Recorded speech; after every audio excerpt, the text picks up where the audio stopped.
Yeah, when you play a team, um, they're playing at a very high level, and our margin for error is really small.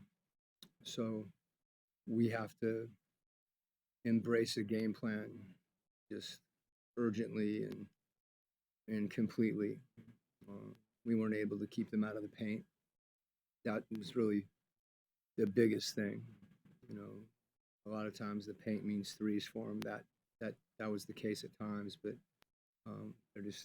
they're on the rim, and so I think defensively, we have some things that we have been committed to and know that we need to do, um, to compete against a team that's playing at a very high level.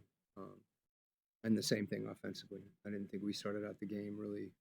We were we weren't running with a purpose. We weren't running with space. And when that's the case, um, whether it's their ball pressure, Cornet at the rim, Wemby obviously at the rim. As I said, we've got to execute on a very high level, to really be in a game like this. And obviously, we're capable of that. We've seen that, and we didn't do that tonight. You just mentioned their ball pressure. 12 first half turnovers you guys had. Was just that, or kind of what did you see that led to that many first half turnovers?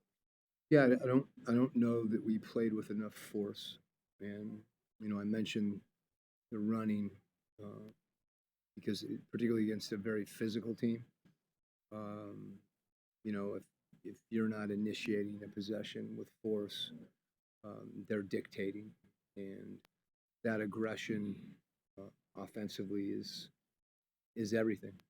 You know, there's some. It's a very physical group, particularly on the perimeter, and they also have rim protection. Um, I thought we have to break the paint.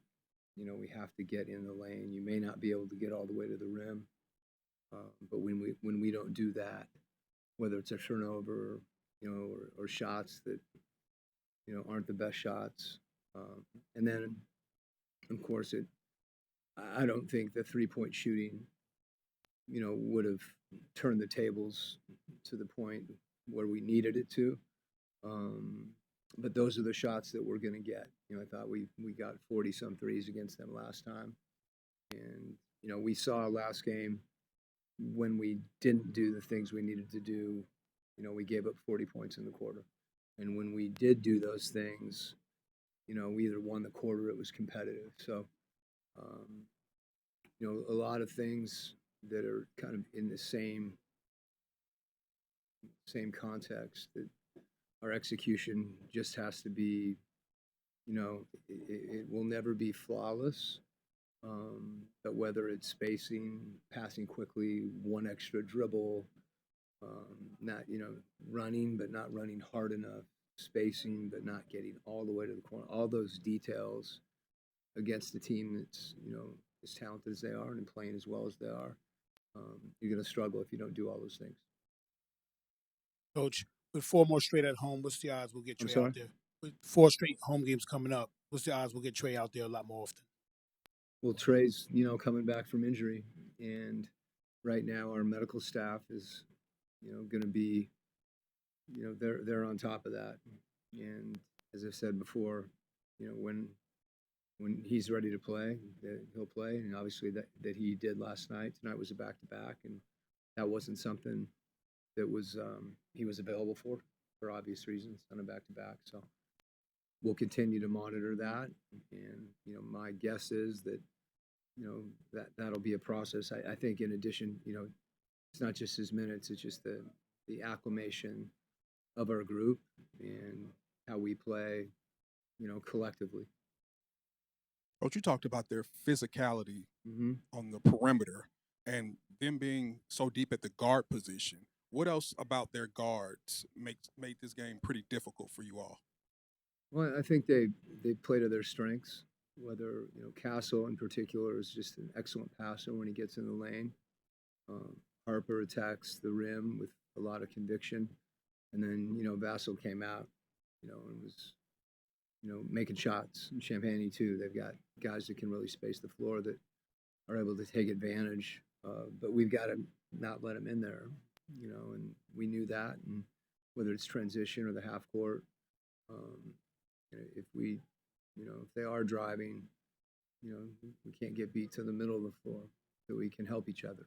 And then, if you're not able to stay in front guarding the ball, which that was a challenge for us tonight, you have to be able to control other aspects of the game where you can actually be in positions to really help each other. Hey, coach. Of course, Wembanyama is a specific special case when you're dealing with him on defense, and this is just one matchup. But when you see a team really take away the bread and butter of the Hawks offense, which could be in that floater range, it's a heavy shot selection for that particular area of the court.